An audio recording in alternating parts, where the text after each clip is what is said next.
Sobrando aí. Vamos copiar as pinturas? Vamos tirar uma foto. Não. Fazer silêncio, virar pra frente, prestar atenção aqui. Vai ser resumo agora. É porque eu vou na última aula. Eu vou fazer isso aqui, ó.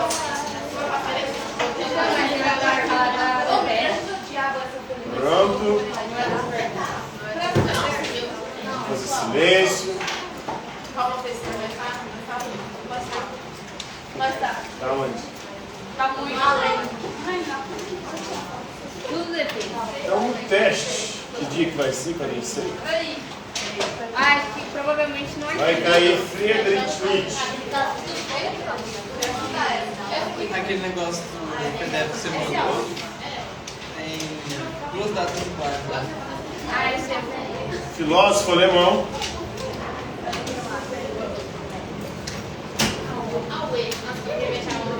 Viveu no século XIX. E um dos mais importantes representantes do voluntarismo. E aí ele vai cair na prova, hein? Não, essa é a revisão. Os três principais filósofos voluntaristas são Nietzsche, Schopenhauer e Kierkegaard. Já sei. Mas vai cair só Nietzsche? Só Nietzsche.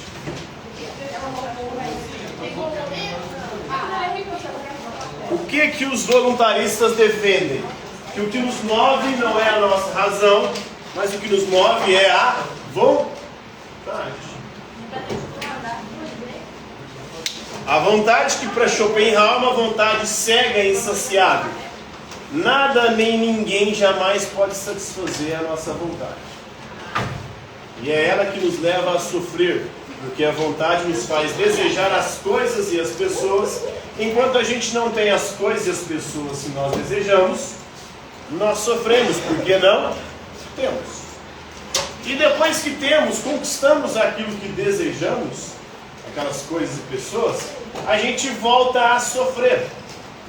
Agora não mais porque não tem, mas agora justamente porque tem.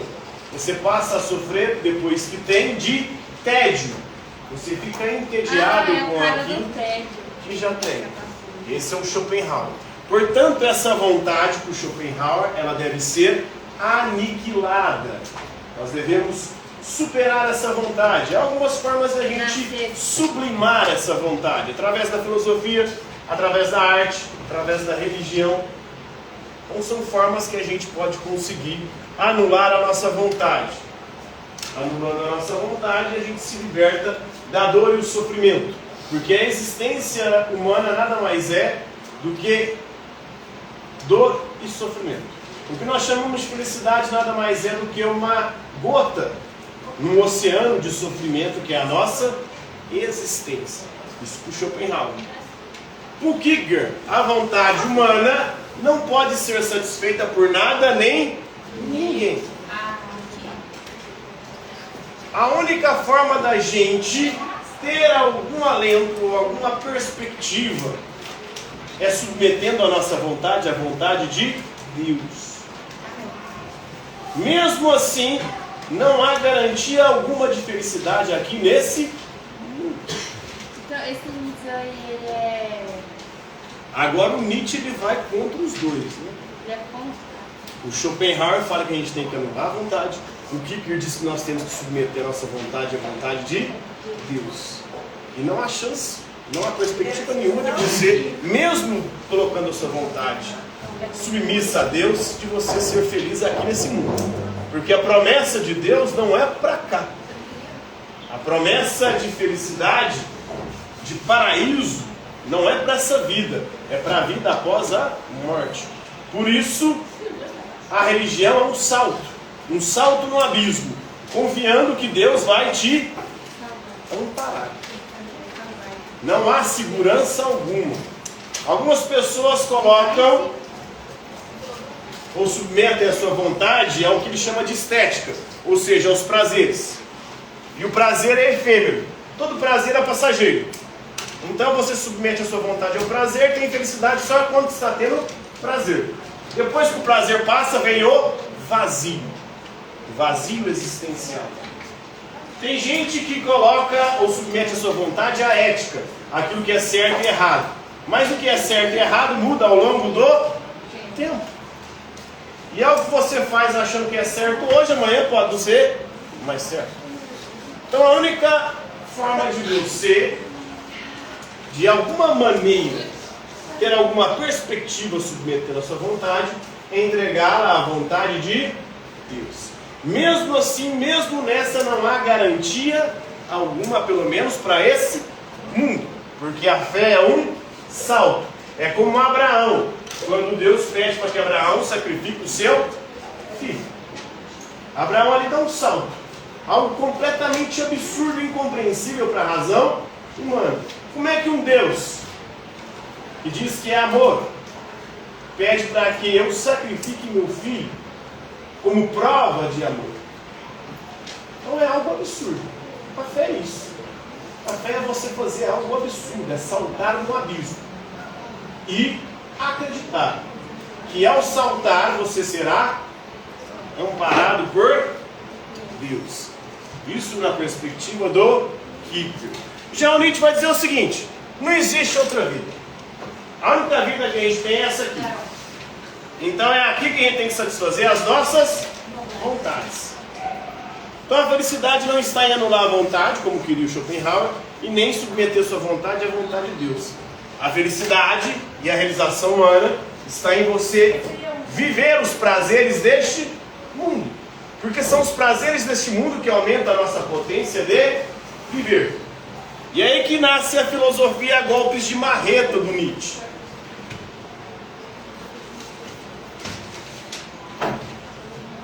Por que filosofia a golpes de marreta? O que a marreta faz? Destrói. O que o Nietzsche queria destruir? Os dois pilares da cultura ocidental. A filosofia grega, de Sócrates em diante, e o cristianismo. Esses são os dois pilares da cultura ocidental e os dois pilares que castraram as paixões, os desejos e as vontades humanas. Tudo aquilo que é gostoso, que dá prazer e que aumenta a nossa potência de viver, a filosofia grega e o cristianismo consideraram vício ou pecado. Você não pode fazer, porque se fazer você vai para o inferno. Nietzsche chama essa moral de escravos, de moral de rebanho. Por quê? Porque o escravo ele não podia gozar nesse mundo, não podia ter prazer nesse mundo. O escravo tinha que estar submisso ao seu senhor. E aí o que o escravo faz? Como ele não pode ter prazer nesse mundo, gozar nesse mundo, ele inventa um outro mundo. Esse outro mundo é o céu, o paraíso. Aí nesse outro mundo, quem sofre aqui no outro vai ter prazer eterno, a salvação eterna, a felicidade eterna. Uma das definições de céu para o cristianismo é gozo eterno, ou seja, um prazer para sempre. E quem goza nesse mundo tem prazer nesse mundo, no outro vai se fuder, vai para o inferno. O escravo, ele então inverte a lógica. E assim ele consegue subverter toda a realidade. É rebanho por quê? Porque as pessoas que seguem essa religião, essa cultura, não pensam por si mesma. Ela está sempre sendo guiada por pastores, por guias, por líderes religiosos que dizem o que eles devem ou não fazer. Sim, é a crítica dele. Por isso ele vem com a marreta. Para quê? Destruir esses dois pilares. E aí o cristianismo vai lá junto com a filosofia grega, porque o Sócrates, Platão, Aristóteles são racionalistas. Eles vão colocar a razão como aquela que deve submeter as nossas paixões, os nossos instintos, os nossos desejos, as nossas vontades. E eles consideram tudo que aumenta a nossa força, a nossa potência de viver, errado.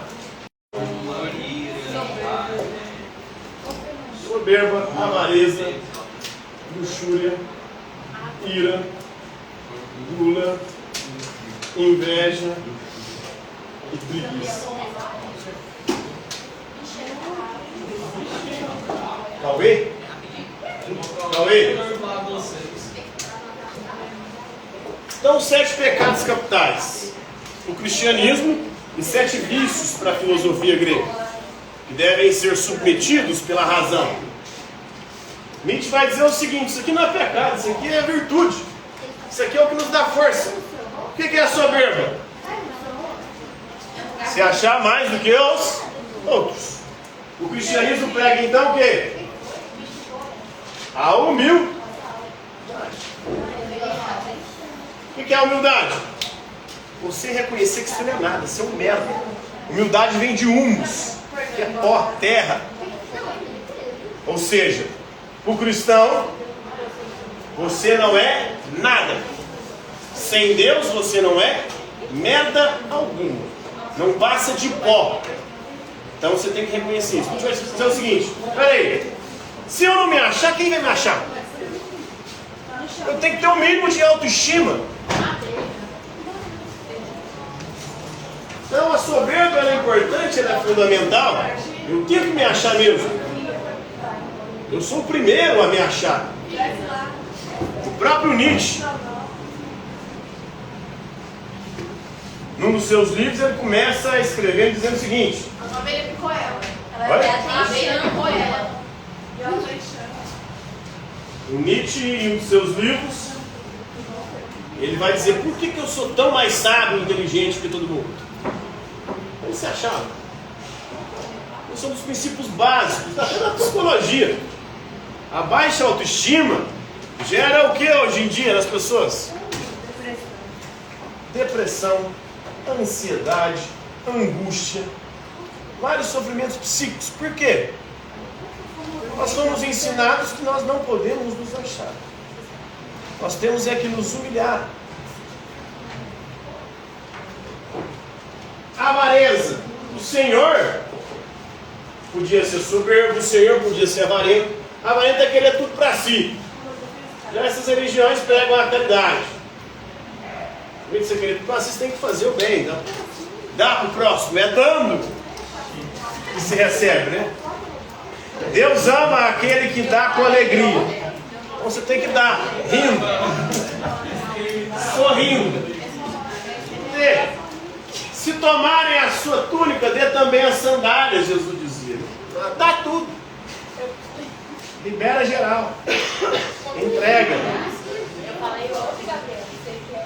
Então, os princípios do cristianismo era a pobreza.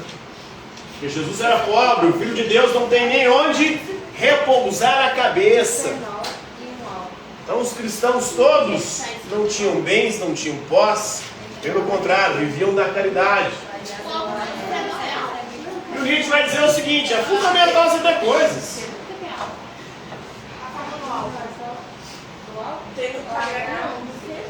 Você ficar só dando, você só se lasca. Você se ferra. Tem que pensar em você, você tem que tomar. Luxúria. Luxúria todo mundo acha que é luxo. Não é luxo. Luxúria é vida sexual. E o que o cristianismo prega? Castidade. O 7º mandamento, né? Primeiro mandamento: amar a Deus sobre todas as coisas. Segundo, não usar o nome de Deus em vão. Terceiro, guardar o sábado. Quarto, honrar pai e mãe. Quinto, não matar. Sexto, não roubar. Sétimo, não pecar contra a castidade. O que é não pecar contra a castidade? Não cometer adultério, não fazer sexo antes nem fora do casamento, não sapecar a bronha, não mandar o DJ, não fazer a gravação e nem liberar o tchau. Tudo isso aí é contra. Você não pode fazer nada disso, você não pode gozar nesse mundo, você vai gozar no outro. Esse aqui você vai se lascar. Esse mundo aqui é um vale de lágrimas para o cristão.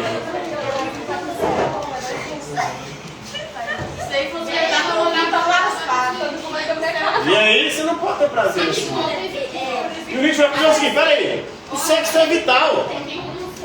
O sexo é uma das energias mais fundamentais fundamentais da existência humana. E a religião nos castra, nos proíbe. Não deixa com que a gente libere essa energia e desfrute dela. A ira, você não pode ser irado, você tem que ter mansidão. Se der um tapa na sua face direita, oferece também a esquerda. Você não pode apelar. Tá escrito sim, você dá outra. Se der um tapa na direita, dê também a esquerda. Não reage. Jesus não reagiu, foi preso, morto, torturado, injustamente não reage. Depois os discípulos todos também não reagem. Aí vem um cristianismo de hoje em dia, galera, aí, dizer que nós devemos ter porte de armas, nós devemos nos defender, é o direito à legítima defesa, inclusive está previsto pelo próprio cristianismo aonde? Jesus explicava completamente diferente disso. No Antigo Testamento você pode encontrar textos relacionados a isso, mas no Novo não há possibilidade. Nem torturando os textos dá para você repreender isso no Novo Testamento. Todos, sem exceção, dos 12 apóstolos, foram martirizados, ou seja, assassinados. E nenhum deles pregou rebelião, revolta ou defesa. Logo ali no livro dos Apóstolos, Estevão, o primeiro diácono, é morto a pedradas. Paulo foi morto degolado. Pedro foi crucificado de cabeça para baixo. André foi crucificado em forma de cruz. Todos foram assassinados, com exceção de João, que morreu de velhice, mas fugindo e nunca pregando, se defender ou reagir quando atacar. Mas torturam. Eu não sei de onde que essa galera tira. Mas voltando aqui, para Nietzsche não. Para Nietzsche você tem que se revoltar. Você tem que reagir. É uma legítima defesa. Porque o princípio básico da vida é a autopreservação da vida. Então, para preservar a sua vida, você tem que reagir. Você tem que pegar, ficar revoltado. Culpa. E dar vazão para esses sentimentos. Por quê? Porque isso é vital. O cristianismo não. O cristianismo você tem que ser manso. Gula, pecado. Aí que eles pregam? Jejum, passar fome. Para a glória de Deus. As pessoas é demais de conhecer a mão. Cheio de argumento. O Senhor pode comer à vontade. Isso aumenta a sua potência, a sua energia de viver. Claro que quando você come demais, tem que ter os problemas. Tudo que é demais, dá B.O. E o Nietzsche vai buscar uma questão de equilíbrio. Ele vai dizer que existem dois princípios que nos regem, que nos movem: Apolo e Dionísio. Apolo é a razão, a ordem, e Dionísio é a extravagância. A extravagância, e o Dionísio é o deus do vinho. Então é chapar o melão. O Dionísio, nas festas dionisíacas, a galera chapava de vinho e depois era orgia, todo mundo transando todo mundo. Então você tem que equilibrar. Apolo, tem hora que precisa ter razão, ordem, né? Mas tem hora que precisa se extravasar. Por quê? Porque o novo, a novidade, o diferente, surge só do caos que o Dionísio gera.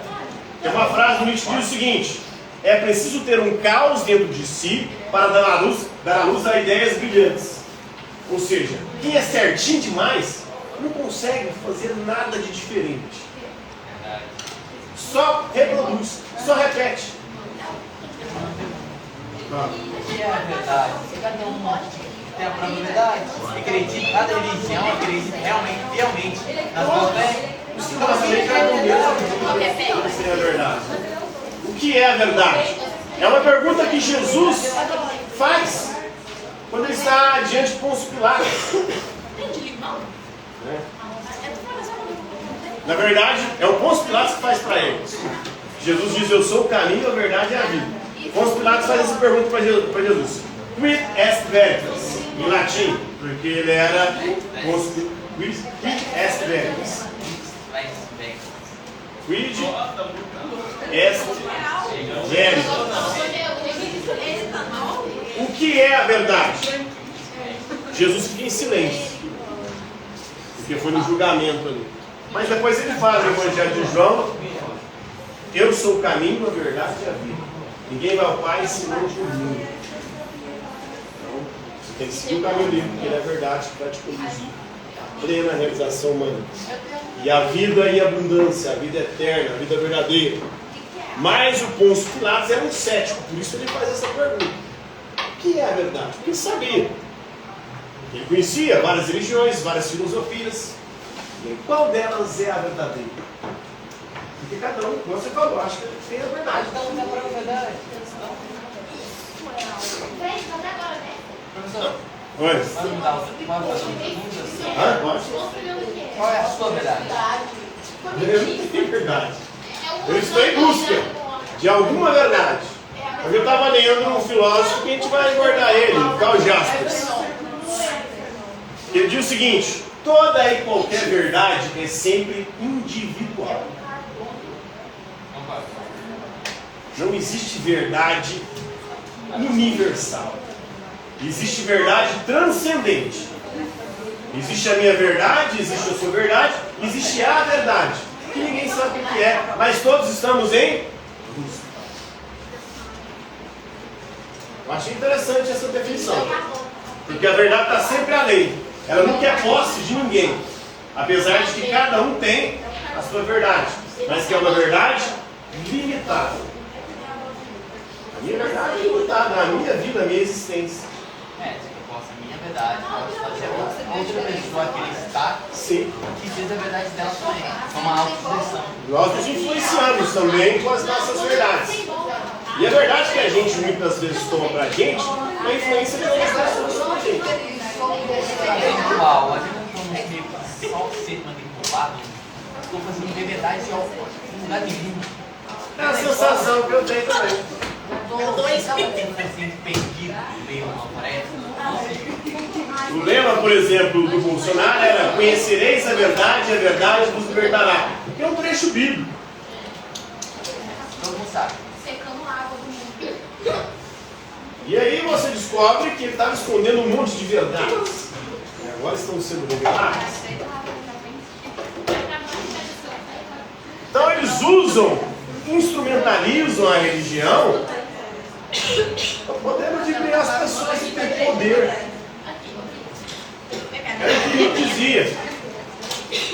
A religião nada mais é do que uma construção histórica, geográfica, relativa. Não existe. A religião é sempre uma verdade. Para o Nietzsche, a verdade é sempre histórica, geográfica, é temporal, espacial. Ela muda de tempos em tempos. O que é verdade hoje, amanhã pode não ser mais. A própria ciência é assim. A filosofia é assim. A própria religião muda. Hoje as religiões que predominam são as religiões evangélicas, protestantes, neopentecostais. É uma outra vertente completamente diferente, que prega justamente algo muito parecido com isso aqui. Ó. Parece que a religião neopentecostal incorporou a crítica do Nietzsche. Porque tudo que a religião cristã antes condenava, a neopentecostal preferia. A neopentecostal prega a soberba. Não prega humildade, prega a soberba. O Edir Macedo da vida, ele prega isso nos bistos da Igreja Universal. Soberba, você é filho de Deus, então você tem que se achar superior.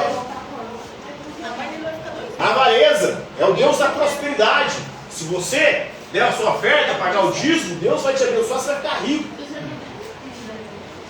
O sexo hoje não é mais problema, você vê que não tem essa pregação.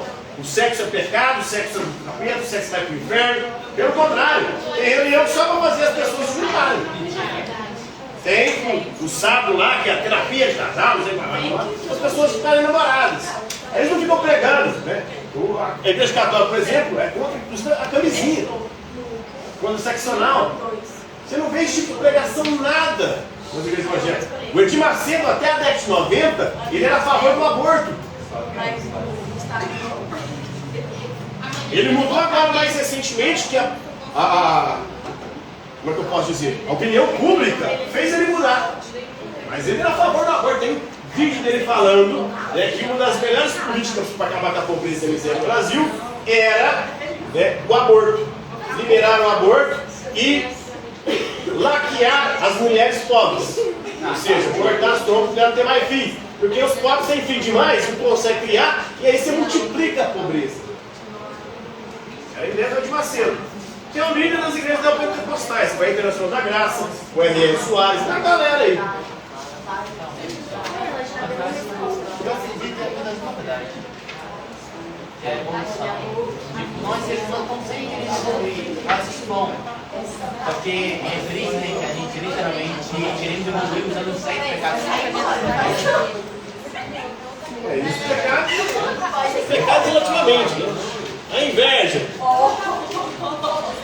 Isso, né? O trabalho, né?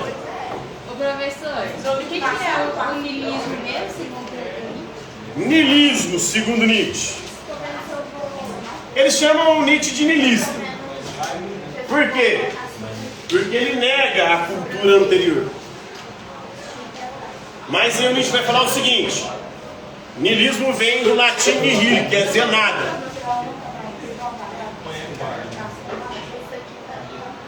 Fala, pro Nietzsche nada sério. Peraí, o senhor não defende nada não, quem defende nada é vocês. Vocês que dizem que esse mundo aqui é nada, que o outro mundo é que é o verdadeiro mundo. Isso aqui é um vale de lágrimas, isso aqui não presta. Você não tem que preocupar com o seu corpo, mas com a sua alma.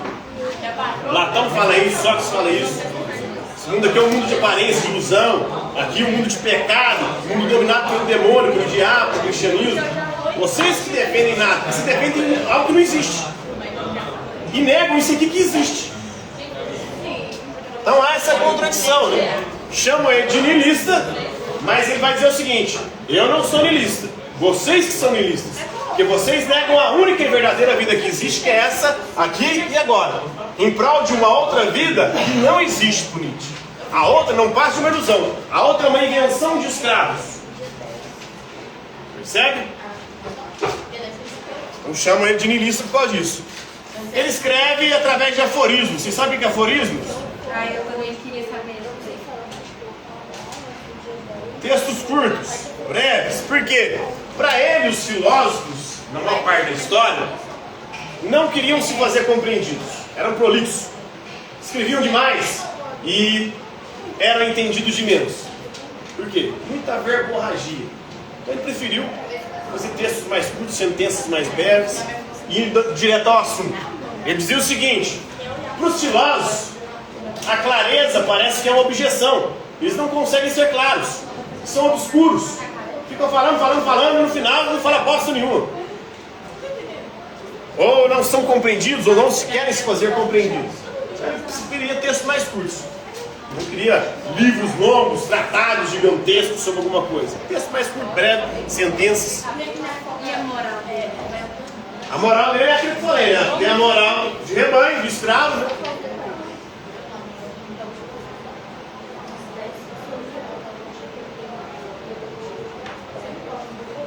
A moral de rebanho de escravo, que é a moral de quem não pode gozar dessa vida aqui. Aí inventa uma outra. E tem a moral do Senhor.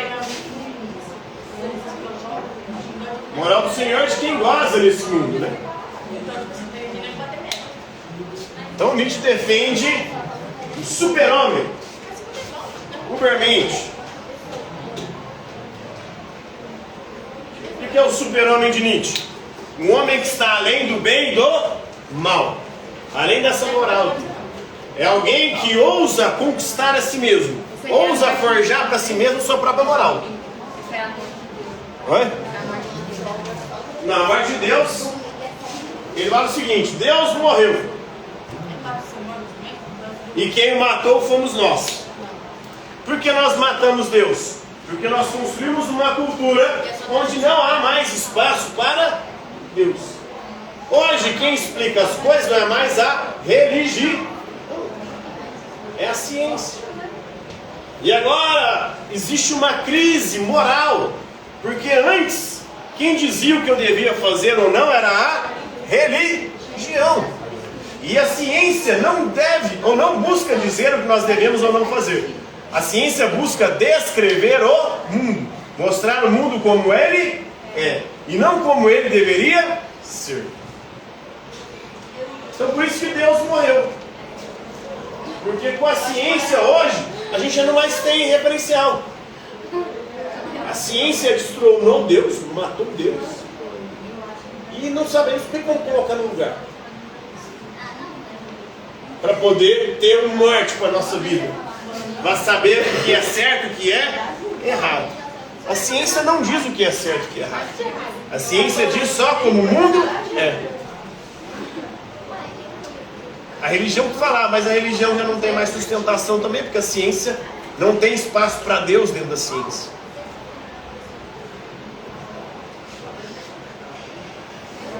Pelo amor de Deus, nós matamos Deus, a humanidade, porque construiu uma cultura científica onde não há mais espaço para Deus. E a vontade de potência? A vontade de potência de Nietzsche, né? A vontade de poder. Em vez de você negar sua vontade, como diria o Schopenhauer, ou submetê-la à vontade de Deus, vocês têm que fazer satisfazer. Porque é a vontade que aumenta a nossa potência de viver. É satisfazendo os nossos desejos, os nossos instintos e as nossas vontades, que a gente aumenta a nossa potência de viver.